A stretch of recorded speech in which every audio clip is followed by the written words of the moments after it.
Hello everyone. जो आपके पास previous lecture है, प्रीवियस लेक्चर में हमने बात की थी हॉलो सिलेंडर, ठीक है। और वो जो हॉलो सिलेंडर है, उस हॉलो सिलेंडर में कोई भी इंटरनल हीट एनर्जी का जनरेशन नहीं था, करेक्ट। अब यहां पे हमको क्या बात करनी है, यहां पे हमको बात करनी है कि मान लीजिए आपके पास एक सॉलिड सिलेंडर है, ठीक है। ये आपके पास सॉलिड सिलेंडर हो गया, और ये जो सॉलिड सिलेंडर है, इस सॉलिड सिलेंडर का अगर आप लेंथ देखोगे तो लेंथ मैंने बोल दिया L है, और रेडियस मेरे पास क्या है, रेडियस मेरे पास R है। क्लियर है पॉइंट। और ये जो सॉलिड सिलेंडर है, इस सॉलिड सिलेंडर के अंदर आपके पास क्या हो रहा है, आपके पास हीट एनर्जी जो है वो हीट एनर्जी जनरेट हो रहा है, राइट। अब हीट एनर्जी जो जनरेट हो रहा है, तो आपको पता है जो हीट एनर्जी का जो जनरेशन होता है वो वॉल्यूमेट्रिक फिनोमिना होता है, ठीक है। और वो जो वॉल्यूमेट्रिक फिनोमिना है हीट एनर्जी का जनरेशन, तो इसको अगर आपको शो करना है तो आप कैसे शो करते हो, Q डॉट जी। सो Q डॉट जी Q डॉट जी जो है वो मेरे पास क्या है, this is nothing but the volumetric heat energy generation, या फिर आप बोल सकते हो volumetric heat energy generation per unit time, rate of volumetric heat energy generation.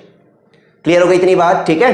अब देखिए, अब आपको ये जो प्रॉब्लम आप देख रहे हो, ठीक है, ये जो प्रॉब्लम आप देख रहे हो, इसमें कुछ चीजें और मैं यहां पे आपको बता दूं कि ये जो आप सॉलिड सिलेंडर आप देख रहे हो, ये सॉलिड सिलेंडर जिस मटेरियल का बना हुआ है उसकी थर्मल कंडक्टिविटी क्या है, उसकी जो थर्मल कंडक्टिविटी है वो है मेरे पास K, करेक्ट है। हीट एनर्जी का जो जनरेशन हो रहा है वो मेरे पास क्या है, वो मेरे पास है Q डॉट जी। और जो सरफेस का जो टेम्परेचर है, सरफेस का टेम्परेचर, वो सरफेस का टेम्परेचर मैंने कितना बोल के रखा है यहाँ पे TW, राइट। सो ये आपको प्रॉब्लम में मेंशन है, समझिए ध्यान से, ठीक है। ये आपके पास प्रॉब्लम में मेंशन है कि जो सरफेस का जो टेम्परेचर है, वो सरफेस का टेम्परेचर कितना है, TW, ये मैंने आपको बता दिया है।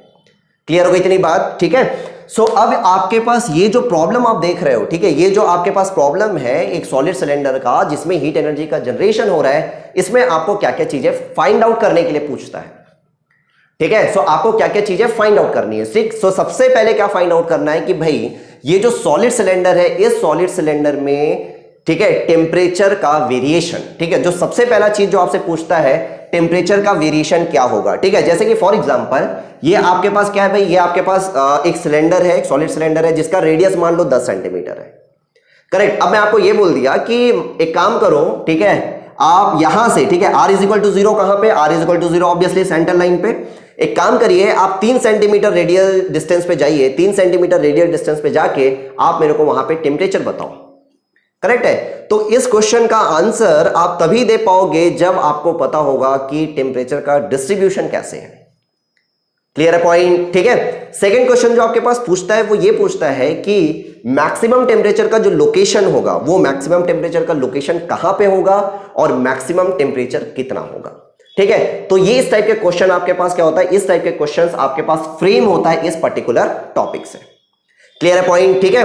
और अगर इस टाइप के प्रॉब्लम को अगर आप रियल लाइफ एग्जांपल से, ठीक है, अगर आप समझना चाहोगे, ठीक है, अगर आप रियल लाइफ एग्जांपल आप समझना चाहोगे इस पर्टिकुलर प्रॉब्लम से रिलेटेड, सो जैसे कि मान लो आपके पास एक वायर है ना, एक वायर क्या कर रहा है, एक वायर जो है वो करंट कैरी करके ले जा रहा है, राइट। वायर अगर करंट कैरी करके ले जा रहा है तो आपको पता है, बेसिक इलेक्ट्रिकल सबने पढ़ा होगा, तो आपको पता है अगर वायर करंट कैरी करके ले जा रहा है तो भाई वहां पे because of the resistance of the wire क्या होता है, आपके पास इलेक्ट्रिक एनर्जी जनरेट, सॉरी, आपके पास हीट एनर्जी जनरेट होता है, ठीक है। आपके पास क्या हो रहा है, मान लो एक वायर है और वायर आपके पास करंट कैरी करके ले जा रहा है, तो आपको पता है कि वहां पे आपके पास क्या होने वाला है, उस वायर में हीट एनर्जी का जनरेशन होने वाला है, ठीक है, बिल्कुल। तो वो जो वायर है, वो वायर क्या है, ये वायर सॉलिड सिलेंडर ही तो है।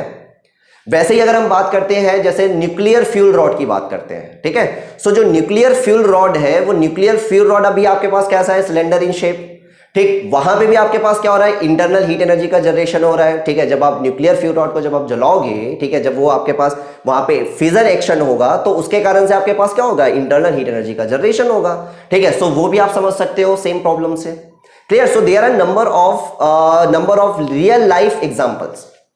Getting my point? इस पर्टिकुलर टॉपिक से क्लियर हो गई इतनी बात, ठीक है। सो यहां पे हमको क्या क्या चीजें फाइंड आउट करनी है मैंने आपको बता दिया, राइट। अब देखो, अब यहां से इस प्रॉब्लम को अगर एनालिसिस करना है, सो इस प्रॉब्लम को एनालिसिस करने के लिए, ये जो प्रॉब्लम है इस प्रॉब्लम को एनालिसिस करने के लिए, ठीक है, आप कैसे प्रोसीड करोगे, राइट। सो सबको पता है कि भाई ये आपके पास एक सिलेंडर का प्रॉब्लम है, सिलेंड्रिकल कोऑर्डिनेट वाला जो जनरल हीट कंडक्शन इक्वेशन हमने देखा है वहीं से आगे बढ़ते हैं, ठीक है। सो जो जनरल हीट कंडक्शन इक्वेशन है सिलेंड्रिकल कोऑर्डिनेट में, वो आप कैसे लिखते हो, ये हो गया del square T by del r square plus 1/r del T by del r plus ये हो जाएगा 1/r square del square T by del theta square plus del square T by del z square plus Q dot ji by k is equal to one by alpha del T by del tau. Correct है। तो ये आपके पास क्या है, ये आपके पास general heat conduction equation है जब हम बात करते हैं किसकी, जब हम बात करते हैं सिलेंड्रिकल कोऑर्डिनेट। क्लियर।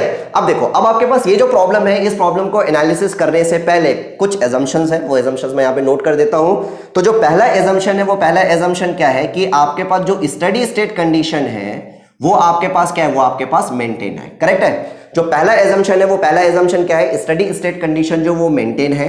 सेकंड जो एजम्पशन है, सेकंड एजम्पशन वो मेरे पास क्या है, वो मेरे पास है कि भाई वन डायमेंशनल, और वन डायमेंशनल में भी किस डायरेक्शन में भाई, रेडियल डायरेक्शन में। ठीक है, वन डायमेंशनल, और वन डायमेंशनल में भी किस डायरेक्शन में, रेडियल डायरेक्शन में। क्लियर। और आपके पास जो थर्ड एजम्पशन है वो आपके पास क्या है, जो थर्मल कंडक्टिविटी है वो आपके पास टेम्परेचर का फंक्शन नहीं है। थर्मल कंडक्टिविटी क्या है, थर्मल कंडक्टिविटी कांस्टेंट है, टेम्परेचर का फंक्शन नहीं है। क्लियर हो गई बात। ठीक है। सो ये आपके पास कुछ एजम्पशंस है, ठीक है, इस पर्टिकुलर प्रॉब्लम को एनालिसिस करने के लिए। सो अगर ये एजम्पशन आप जनरल हीट कंडक्शन इक्वेशन पे इंपोज करोगे तो ये जो जनरल हीट कंडक्शन इक्वेशन है वो एक सिंपल फॉर्म में आ जाएगा। कैसे सिंपल फॉर्म में आ जाएगा, ठीक है, स्टडी है तो ये वाला टर्म जीरो हो जाएगा, वन डायमेंशनल है तो ये टर्म जीरो हो जाएगा, ये भी टर्म जीरो हो जाएगा। सो अल्टीमेटली मेरे पास क्या आ गया, मेरे पास आ गया डी स्क्वायर टी बाई, ठीक है, अब मैं पार्शियल को टोटल के फॉर्म में लिख सकता हूं, D square T by D R square plus 1/r D T by D R is equal two plus Q dot ji by k is equal to 0। ये हो गया। क्लियर है पॉइंट। ठीक है। अब देखो, अब आपके पता है ये दो टर्म, यहां पे ये जो दो टर्म आप दिख रहे हैं इसको आप और कैसे लिख सकते हो, राइट। और कैसे हम लिख सकते हैं, क्या इस फॉर्म में लिख सकते हैं, इस फॉर्मेट में लिख सकते हैं क्या, 1/r D by D R are D T by D R. Correct है। ये पहले भी मैंने आपको लिखना सिखाया है। करेक्ट है। तो आपके पास ये जो देख रहे हो ये टर्म, इसको आप इस फॉर्मेट में लिख सकते हो, right, plus Q dot ji by k is equal to 0। Correct. अब आपके पास सिंपल मैथमेटिक्स है, अब आपके पास कुछ भी नहीं है, अब आपके पास पूरा का पूरा एक सिंपल मैथमेटिक्स है। सो यहां से अगर देखोगे तो ये लिख सकते हैं डी बाई डी आर, ये हो जाएगा R D T by D R is equal to, ये यहां से क्या हो जाएगा, minus Q dot ji by K, ये इधर आ गया और यहां से आप आर मल्टीप्लाई कर दीजिए। करेक्ट। नाउ इंटीग्रेट करो। सो इंटीग्रेट अगर आप करोगे, एक बार अगर इंटीग्रेट करते हो तो ये हो जाएगा R D T by D R is equal to minus Q dot ji by K, और ये हो गया R square by 2 plus integration constant, ये हो गया C1। करेक्ट। नाउ आर को नीचे ले आओ, तो आर को अगर आप नीचे ले आओगे तो ये हो जाएगा D T by D R is equal to, ये हो जाएगा मेरे पास minus Q dot ji by 2 k are plus ये हो जाएगा C1 बाई आर, यही होगा, राइट। नाउ एक बार फिर से इंटीग्रेट कर दो, सो आपको टेम्परेचर का प्रोफाइल मिलेगा। सो एक बार फर्दर इसको अगर इंटीग्रेट करोगे, so T is equal to, ये हो जाएगा minus Q dot ji by, right, r का further integration r square by 2, so 2 2 4, ये हो जाएगा 4k are square plus C1 natural log r plus C1 natural log r plus again integration constant and that is C2। Correct. So C1 और C2 मेरे पास क्या है, C1 and C2 ये मेरे पास क्या है, ये मेरे पास है इंटीग्रेशन कांस्टेंट। करेक्ट है। और ये जो इंटीग्रेशन कांस्टेंट है, इस इंटीग्रेशन कांस्टेंट को निकालने के लिए आपको क्या चाहिए होगा, बाउंड्री कंडीशन। करेक्ट है। क्या चाहिए होगा, बाउंड्री कंडीशन। और वो बाउंड्री कंडीशन क्या होता है, हमेशा प्रॉब्लम में मेंशन होता है। ठीक है, आपको प्रॉब्लम में वो बाउंड्री कंडीशन को खोजना पड़ेगा। करेक्ट है। जैसे यहीं पे आप देखोगे एक बाउंड्री कंडीशन आपको दिख रहा होगा कि आपके पास at small are is equal to capital R.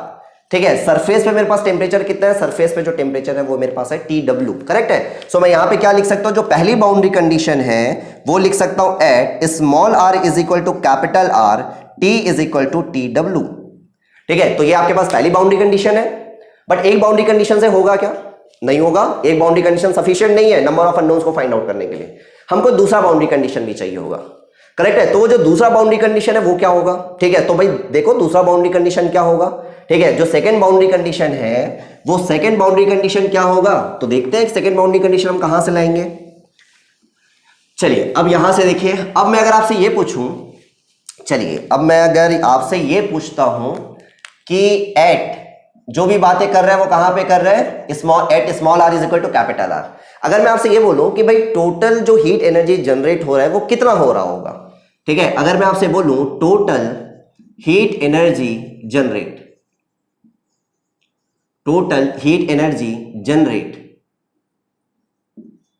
ठीक है, पर यूनिट टाइम, या फिर आप बोल सकते हो rate of heat energy which is generated, so this is equal to rate of, यहां पे लिख देता हूं rate of total heat energy generated, ठीक है। सो कितना जनरेट हो रहा है, राइट, सो कितना जनरेट हो रहा होगा, सो जनरेट जो हो रहा है उसको मैं क्या लिख सकता हूं, that is nothing but the q dot ji multiplied by क्या हो जाएगा, volume, because Q dot ji heat energy का जो जनरेशन है वो मेरे पास क्या है, वो मेरे पास वॉल्यूमेट्रिक फिनोमिना है। सो मैं क्या लिख सकता हूं, जो rate of total heat energy generated that is nothing but the q dot ji multiplied by volume, और वॉल्यूम जो है वो कितना हो जाएगा भाई, वॉल्यूम जो है that is nothing but the q dot ji multiplied by what is the volume, cylinder का वॉल्यूम कितना होता है, तो ये हो जाएगा pi r square multiplied by l, यही होगा। This is the total heat energy generate. क्यों भाई, क्योंकि हम पूरा का पूरा कहां पे देख रहे हैं, पूरा का पूरा हम आर पे देख रहे हैं, कैपिटल आर पे, राइट। सो ये मेरे पास क्या है, ये मेरे पास टोटल हीट एनर्जी जनरेट है, करेक्ट है। अब मेरे को आप ये बताइए कि जो जितना टोटल हीट एनर्जी जनरेट हो रहा है वो सरफेस तक कैसे आएगा,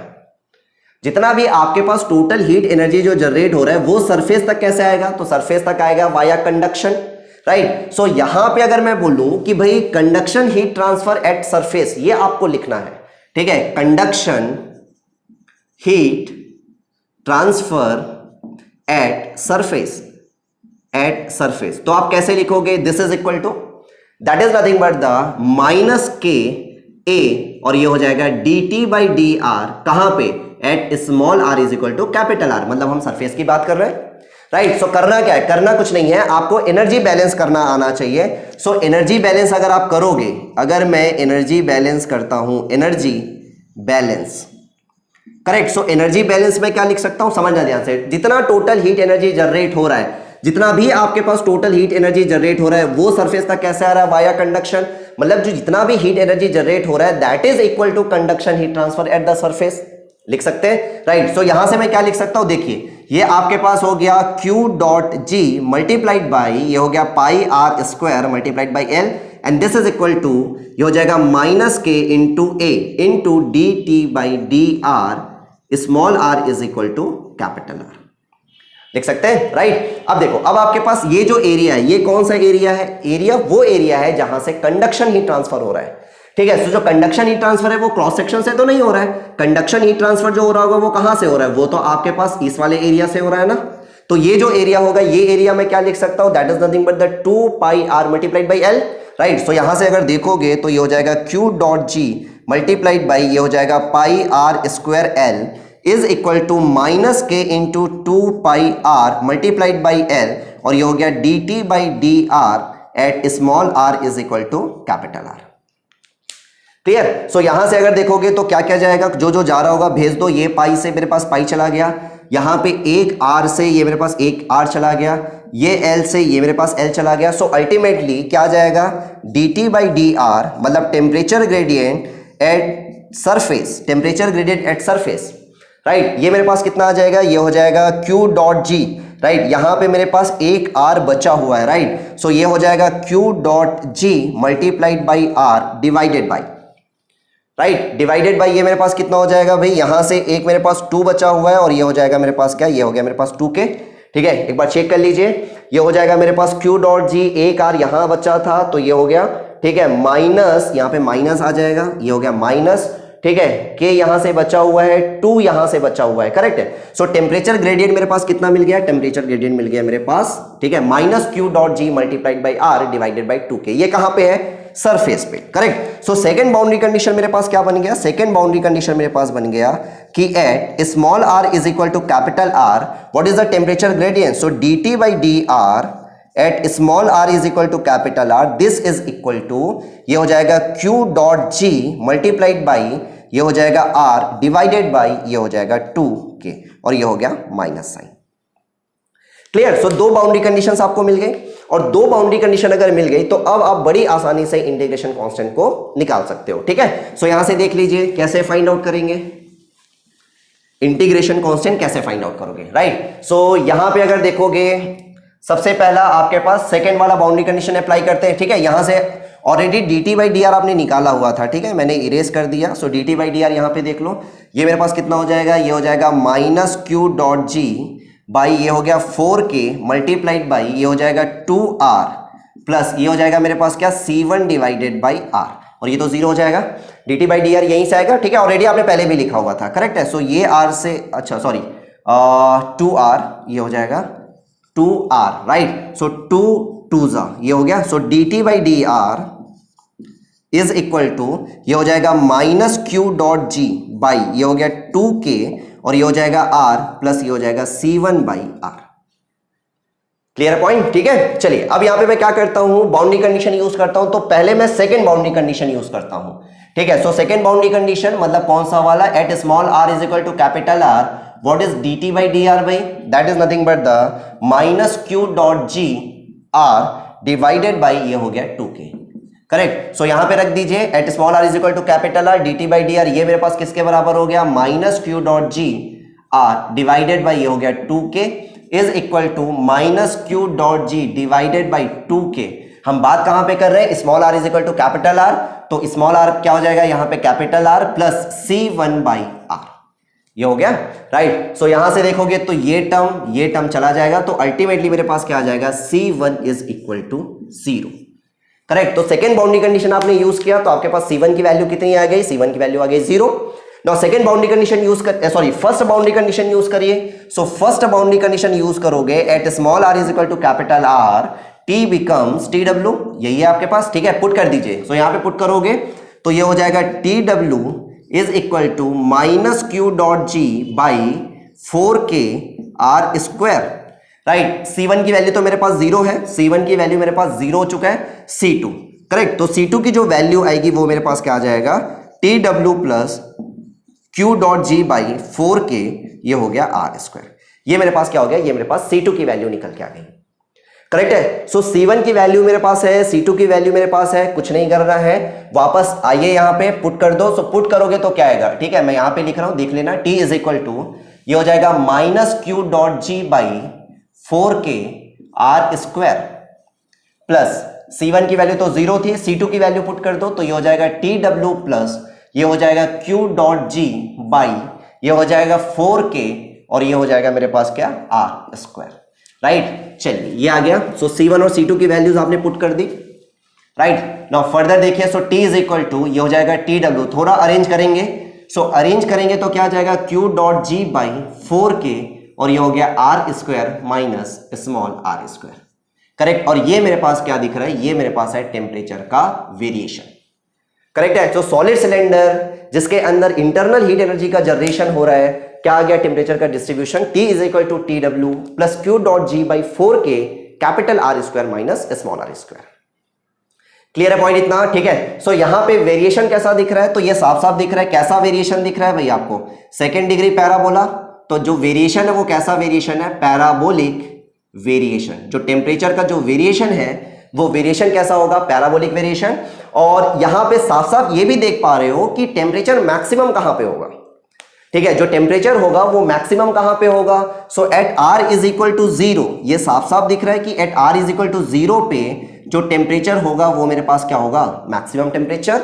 और वो मैक्सिमम टेम्परेचर कितना हो जाएगा, सो T मैक्स, ठीक है, r इज इक्वल टू 0 अगर रखोगे तो ये हो जाएगा tw plus Q dot ji by 4k ये हो गया r square, this is the maximum temperature, correct है पॉइंट, ठीक है। सो जो टेम्परेचर का जो वेरिएशन है वो पैराबोलिक वेरिएशन है। मैक्सिमम टेम्परेचर कितना होगा, तो maximum temperature tw plus Q dot ji by 4k into r square, correct है। सो टेम्परेचर का वेरिएशन अगर आप यहां पे बनाओ, टेम्परेचर का जो वेरिएशन अगर आप यहां बनाओगे तो कैसा बनेगा, देख लो, टेम्परेचर का जो वेरिएशन है, ठीक है, रेडियल डायरेक्शन में ही टेम्परेचर वेरी कर रहा है। देखो यहां पे आपके पास कितना है tw, यहां पे आपके पास कितना है tw, सिमेट्रिक कंडीशन है ना, यहां पे टेम्परेचर कितना है tw, यहां पे टेम्परेचर कितना होगा tw, वेरिएशन कैसा है, parabolic variation, see, this is the variation.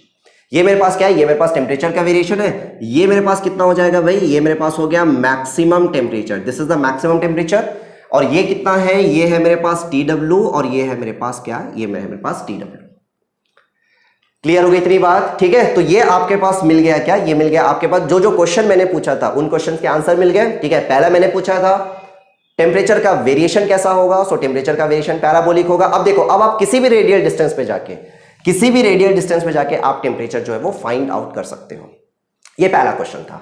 Second question मेरे पास क्या था? सेकंड क्वेश्चन था कि मैक्सिमम टेम्परेचर कहां पे होगा और मैक्सिमम टेम्परेचर का जो लोकेशन होगा वो क्या होगा, राइट? सॉरी, मैक्सिमम टेम्परेचर का लोकेशन कहां पे होगा और मैक्सिमम टेम्परेचर कितना होगा। तो मैक्सिमम टेम्परेचर का जो लोकेशन होगा वो कहां पे दिख रहा है? R = 0 पे। और मैक्सिमम कितना होगा? तो मैक्सिमम कितना होगा ये आपके लिखा हुआ है। करेक्ट है पॉइंट? ठीक है, सो आपको क्या चीजें दिमाग में रखनी है, अगर आपके पास कभी भी, ठीक है, समझना ध्यान से, अगर आपके पास सॉलिड सिलेंडर का अगर आपके पास प्रॉब्लम आता है with internal heat energy generation, अगर आप इस चीज को याद रखते हो, ठीक है, इस चीज को अगर आप याद रखते हो तो फिर बाकी चीजें आपको याद रखने की जरूरत नहीं है। करेक्ट है, क्योंकि मेरे को यह पता है कि ये साफ साफ मेरे को जो टेम्परेचर का जो वेरिएशन है इससे मेरे को साफ साफ पता चल रहा है कि टेम्परेचर मैक्सिमम कहां पे होगा। तो R = 0 पे टेम्परेचर मैक्सिमम होगा। कितना होगा? तो R की वैल्यू 0 पुट कर दो तो ऑटोमेटिकली आपको मैक्सिमम टेम्परेचर मिल जाएगा।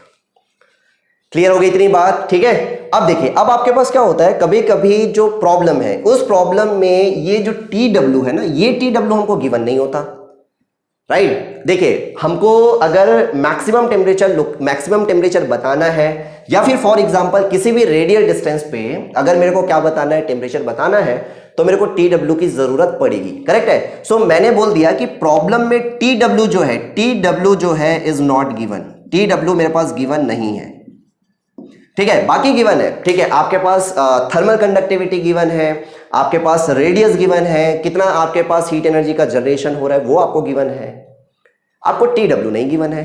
बट TW नहीं गिवन है, लेकिन TW निकालने के लिए आपके पास कुछ ना कुछ डेटा गिवन होगा। ठीक है, अब देखो, अब आपके पास और जो क्वेश्चन कैसे वे में फ्रेम होता है वो मैं आपको समझा रहा हूं।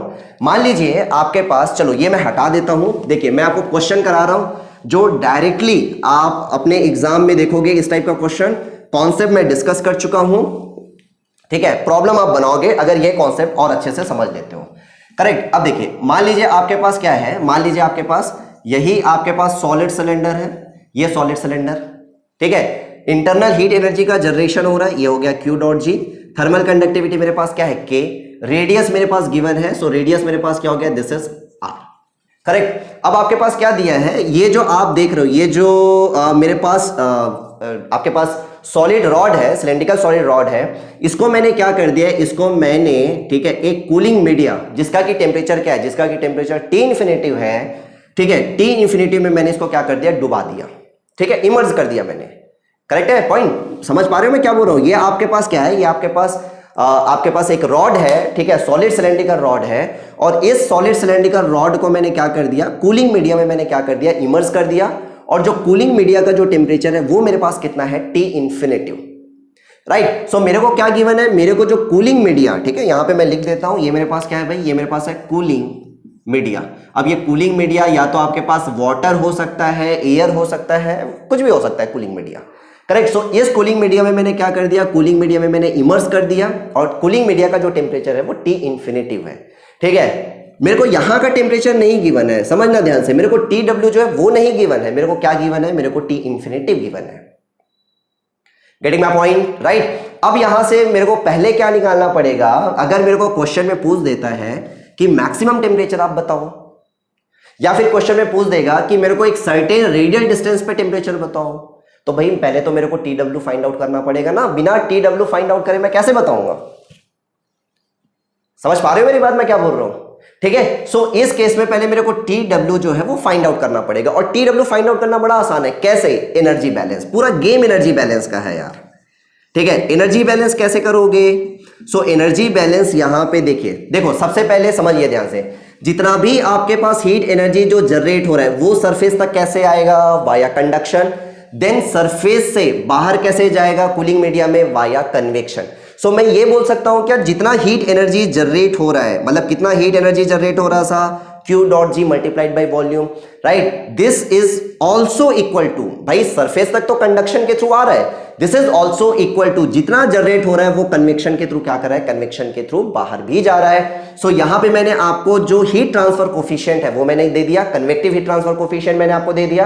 करेक्ट है, सो मैं क्या बोल सकता हूं एनर्जी बैलेंस से, जितना जनरेट हो रहा है उतना ही कन्वेक्शन के थ्रू बाहर जा रहा है, राइट। और कन्वेक्शन के थ्रू बाहर जा रहा है तो मैं क्या लिख सकता हूं, ये हो गया H into A into T W minus T infinitive, T W minus T infinitive.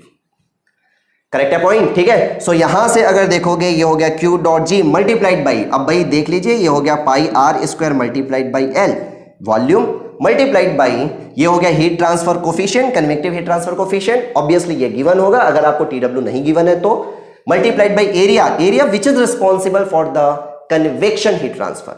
Correct है, area which is responsible for the convection heat transfer. So convection heat transfer देखो, अगर आपके पास सिर्फ और सिर्फ इस एरिया से हो रहा है तो आपको ये वाला एरिया कंसीडर करके चलना है। अगर आपके पास ये जो सरफेस एरिया के अलावा अगर आपके पास क्रॉस सेक्शनल एरिया से भी हो रहा है, समझिएगा ध्यान से, हम यहां पे कौन सा एरिया लेंगे, एरिया जहां से कन्वेक्शन हीट ट्रांसफर हो रहा है। अब अगर आपके पास कन्वेक्शन हीट ट्रांसफर सिर्फ और सिर्फ सरफेस एरिया से हो रहा है तो सरफेस एरिया लेके चलना है। अगर आपके पास convection heat transfer cross sectional area से भी हो रहा है तो उसको भी आपको इनकॉर्पोरेट करके चलना पड़ेगा। करेक्ट है। सो अल्टीमेटली मैं यहां पे क्या बोल रहा हूं, यहां पे मैं ये बोल रहा हूं कि जो एरिया, जिस एरिया से आपके पास कन्वेक्शन हीट ट्रांसफर एरिया हो रहा है, ठीक है, वो एरिया जो कन्वेक्शन हीट ट्रांसफर के लिए रिस्पॉन्सिबल है वो एरिया आपको कंसीडर करना है। I am not saying surface area, I am not saying cross sectional area. हो सकता है कि कल के दिन में जब प्रॉब्लम आपको मिले तो वो बोलेगा कि सरफेस एरिया से हो रहा है, करेक्ट है, या फिर आपके पास ऐसा नहीं बोलता तो हम क्या मान के चलेंगे कि सरफेस एरिया से भी हो रहा है और ये आपके पास क्रॉस सेक्शनल एरिया से भी हो रहा है। Getting my point. तो लिखना आता है, अगर सिर्फ सरफेस एरिया से हो रहा होगा तो 2 pi r into l, cross sectional area से भी हो रहा होगा तो 2 pi r l, surface area plus cross sectional area, तो एक क्रॉस सेक्शनल एरिया हो गया पाई आर स्क्वायर, दूसरा क्रॉस सेक्शनल इधर हो गया pi r square, right, plus 2 pi r square. Getting my point, ठीक है। सो यहां पे मैं सिर्फ और सिर्फ क्या लिख रहा हूं, ए मतलब area which is responsible for the convection heat transfer into T W minus T infinitive. अब देखो यहां से मेरे को टी इंफिनिटिव पता है, एच पता है, एरिया निकालने के लिए डेटा गिवन है, राइट, क्यू डॉट जी पता है, लेंथ पता है, ये सारा चीज पता है। क्या यहां से आप टी डब्ल्यू निकाल पाओगे? करेक्ट, क्या यहां से आप टी डब्ल्यू निकाल पाओगे? तो बिल्कुल आप यहां से टी डब्ल्यू निकाल पाओगे। और एक बार आपको अगर यहां से टी डब्ल्यू निकल गया तो आप बड़ी आसानी से जो क्वेश्चन में पूछ रहा है, ठीक है, मैक्सिमम टेम्परेचर पूछ रहा है, मैक्सिमम टेम्परेचर बता पाओगे। अगर आपसे क्वेश्चन में पूछता है कि भाई एट पर्टिकुलर रेडियल डिस्टेंस पे टेम्परेचर कितना होगा, वो भी आप बता पाओगे। Getting my point. So this is all about the solid cylinder. Clear है पॉइंट? अब आपके पास समझिए ध्यान से, ठीक है, ये तो बात हो गई सॉलिड सिलेंडर की। तो सॉलिड सिलेंडर में हमने एनालिसिस कर लिया। अगर आपके पास प्रॉब्लम आ गया हॉलो सिलेंडर का, गेटिंग माय पॉइंट, अगर आपके पास प्रॉब्लम क्या आ गया, प्रॉब्लम आ गया हॉलो सिलेंडर का। ये आपके पास इस टाइप से हॉलो सिलेंडर दे दिया और जिसमें कि आपके पास इंटरनल हीट एनर्जी का जनरेशन हो रहा है। करेक्ट है। सो यहां पे देखिए ये जो फॉर्मूला आप देख रहे हो ना, ये फॉर्मूला बोल लो या ये फॉर्मूला बोल लो, this is applicable only for the solid cylinder with internal heat energy generation. उसको आप यहां पे नहीं लगा सकते हॉलो सिलेंडर के केस में। करेक्ट है। सो हॉलो सिलेंडर के केस में आप कैसे जाओगे, तो क्या चेंजेस आएगा, ठीक है, क्या चेंजेस आएगा, तो चेंजेस कहां पे आएगा, चेंजेस आएगा बाउंड्री कंडीशन में। Getting my point. जो चेंजेस आएगा वो चेंजेस क्या आएगा, बाउंड्री कंडीशन में। जो टी का जो मैथमेटिकल एक्सप्रेशन आया था, टी का जो मैथमेटिकल एक्सप्रेशन आया था, ठीक है, वो मैथमेटिकल एक्सप्रेशन टी का सेम रहेगा, ठीक है, जिसमें आपने C1 और C2 कांस्टेंट कंसीडर करके चला था। Getting my point. कुछ आया था ना आपके पास, T इज इक्वल टू ऐसा कुछ minus Q dot ji by 4K are square plus C1 ln R plus C2। Correct है। तो ये यहां तक तो आपके पास सेम रहेगा। अब क्या चीजें चेंज होगी, चेंज होगा तो आपके पास क्या होगा, C1 और C2 मतलब इंटीग्रेशन कांस्टेंट। और वो इंटीग्रेशन कांस्टेंट निकालने के लिए प्रॉब्लम में आपको कुछ ना कुछ इंफॉर्मेशन गिवन होगा, राइट, क्योंकि boundary condition as per the problem में जो बाउंड्री कंडीशन गिवन है वो आपको यूज करना है। करेक्ट है। जैसे कि आपके पास मान लो ये हॉलो सिलेंडर है और इस हॉलो सिलेंडर में ये रेडियल डिस्टेंस हो गया R1, ये रेडियल डिस्टेंस हो गया मेरे पास R2। करेक्ट है। R1 के करस्पॉन्डिंग मेरे को टेम्परेचर गिवन है, चलिए R1 के करस्पॉन्डिंग मेरे को टेम्परेचर गिवन है T1 और R2 के करस्पॉन्डिंग मेरे पास टेम्परेचर गिवन है T2। करेक्ट। सो बाउंड्री कंडीशन तो इसमें बड़ा आसान है। क्या बन जाएगा boundary condition, at small r is equal to R1, ठीक है, इस केस में बाउंड्री कंडीशन क्या बन जाएगा, at small r is equal to R1 T becomes T1, at small r is equal to R2 T becomes T2। ये आपके पास बाउंड्री कंडीशन है। गेटिंग माय पॉइंट, ठीक है। सो बाउंड्री कंडीशन इस पर्टिकुलर प्रॉब्लम में आपके पास अलग होगा, ठीक है। तो देखो समझने वाली बात क्या है, इस चीज को समझना अगर आपके पास हॉलो सिलेंडर का प्रॉब्लम आता है, ठीक है, हॉलो सिलेंडर का अगर आपके पास प्रॉब्लम आता है, ठीक है, जब आप नंबर ऑफ क्वेश्चन प्रैक्टिस करोगे तो इस चीज को बहुत अच्छे से समझ पाओगे। अगर आपके पास हॉलो सिलेंडर का problem with internal heat energy generation आ रहा है, अगर आप ये लगा रहे हैं तो आप बहुत बड़ी बेवकूफी कर रहे हो। Getting my point? क्यों? क्योंकि आपके पास this is for the solid cylinder, this is not for the hollow cylinder. अगर हॉलो सिलेंडर का प्रॉब्लम आया तो आपको बेसिक से जाना पड़ेगा, और उस केस में ऐसा कोई फॉर्मूला याद नहीं करना है, समझना, मैं कोई फॉर्मूला आपको याद करने नहीं बोलता हूं, ठीक है, या फिर मैं अपने स्टूडेंट्स को भी कभी कोई फॉर्मूला याद करने नहीं बोलता हूं, ठीक है। अगर भाई आपके पास सॉलिड सिलेंडर की जगह हॉलो सिलेंडर का प्रॉब्लम आया, जो कि 5%, ठीक है, आउट ऑफ 100%, ठीक है, 5%, 2%, 3% चांसेस होते हैं कि कभी हॉलो सिलेंडर का प्रॉब्लम आ गया तो, ठीक है, बट जितने बार भी प्रॉब्लम आया वो सॉलिड सिलेंडर का है। तो कभी आपके पास प्रॉब्लम अगर हॉलो सिलेंडर का आ गया तो भाई आपको बेसिक से जाना है। तो बेसिक से जाना है तो ये तो सेम रहेगा, ठीक है, क्योंकि वही एजम्पशंस है, ये आपके पास सेम रहेगा। चेंज क्या होगा? चेंज होगा बाउंड्री कंडीशन। बाउंड्री कंडीशन आपको यूज करना आता है तो भाई कुछ नहीं है, बड़ा आसान है फिर। क्लियर है पॉइंट? ठीक है, सो ये हो गया आपके पास सिलेंडर, चाहे आप सॉलिड सिलेंडर बात करो, हॉलो सिलेंडर बात करो, with internal heat energy generation. Clear point? ठीक है, सो उसके बाद बाकी जो भी कॉन्सेप्ट है उसको बाद में देखते हैं, ठीक है, इतना आपको क्लियर होना चाहिए।